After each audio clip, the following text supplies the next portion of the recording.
Hi అండి, అందరికీ నమస్తే. Veerababu carbon care, Machilipatnam.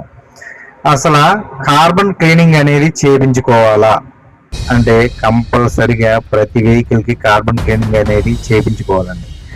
మనం వెహికల్ కొన్న తర్వాత 25 కిలోమీటర్లు 25,000 కిలోమీటర్లు తిరిగేంత వరకు అయితే అవసరం లేదు. 25,000 కిలోమీటర్లు తిరిగిన తర్వాత ప్రతి వెహికల్ అనేది కార్బన్ అయితే క్లీనింగ్ చేయించుకోవడం చాలా మంచిది. ఎందుకంటే ఈ 25,000 కిలోమీటర్లు తిరిగే క్రమంలో ఇంజిన్లో కార్బన్ అనేది లోపల పేరుకుపోవడం అనేది అయితే జరుగుతుంది. అప్పుడు 25,000 కిలోమీటర్ల తర్వాత ఏమవుతుంది, మన బండికి పికప్ ఎందుకు తగ్గుతుంది అంటే కార్బన్ వల్లే తగ్గుద్ది. ఆ కార్బన్ లోపల ఉండటం వల్ల మనకి పికప్ అనేది తగ్గుద్ది. అందుకని పికప్ అయి కాదు, మైలేజ్ తగ్గుద్ది, నాయిస్ వస్తుంది, పొల్యూషన్ పెరుగుద్ది, ఇంజిన్ లైఫ్ కూడా తగ్గిపోతుంది. మనం అదే 25,000 కిలోమీటర్లు దాటిన తర్వాత కార్బన్ క్లీనింగ్ చేయించుకున్నాం అనుకోండి, ఇంజిన్ చాలా స్మూత్ గా ఉంటుంది, ఇంజిన్ కు పడే భారం అనేది తగ్గుద్ది.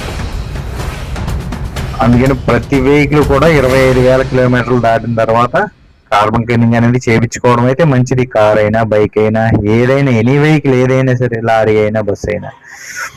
అయితే 25,000 కిలోమీటర్లు తిరిగిన తర్వాత మళ్ళీ చేయించుకున్నాక మళ్ళీ ఎప్పుడు చేయించుకోవాలంటే మళ్ళీ 10,000 కిలోమీటర్లు దాటిన తర్వాత నుంచి చేయించుకోవాలి. 25,000 ప్లస్ 10,000 35,000 కిలోమీటర్లు చేయించుకోవాలి. మళ్ళీ తర్వాత 10,000 కిలోమీటర్లు, అలా ప్రతి 10,000 కిలోమీటర్ల తర్వాత ఇంజిన్ కార్బన్ క్లీనింగ్ అనేది చేయించుకోవాలి. ఇప్పుడు కొత్త బైక్ కొన్న, కారు కొన్న 3 నెలలకి, 6 నెలలకి, సంవత్సరానికి సర్వీసింగ్ ఎలా పెడతారు? అలాగే ఇది కూడా 25,000 కిలోమీటర్లు తిరిగిందంటే అప్పటికే కార్బన్ చాలా పట్టేసి ఉంటుంది. అందుకని ప్రతి వెహికల్ కూడా ఇంజిన్ ఓపెన్ చేయకుండానే మనం కార్బన్ క్లీనింగ్ చేస్తాం. ప్రతి ఒక్కరు కూడా వచ్చి మీ వెహికల్ కార్బన్ క్లీనింగ్ చేయించుకోండి. మీ వెహికల్ ఇంజిన్ లైఫ్ పెంచుకోండి. ఈ వీడియో చూస్తున్న ప్రతి ఒక్కరూ ఈ ఛానల్ని సబ్స్క్రైబ్ చేసుకోండి, ఒక లైక్ అనేది చేయండి, నాకు సపోర్ట్గా ఉన్నాను. ఇప్పుడు నేను చేస్తున్న ఈ వెహికల్ వచ్చి కార్బన్ క్లీనింగ్కి 40 నిమిషాలు పట్టింది. అంటే ఒక్కో వెహికల్ టైము ఒక్కోలా ఉంటుంది, అన్ని వెహికల్స్కి టైమింగ్ అనేది ఒకలా ఉండదు.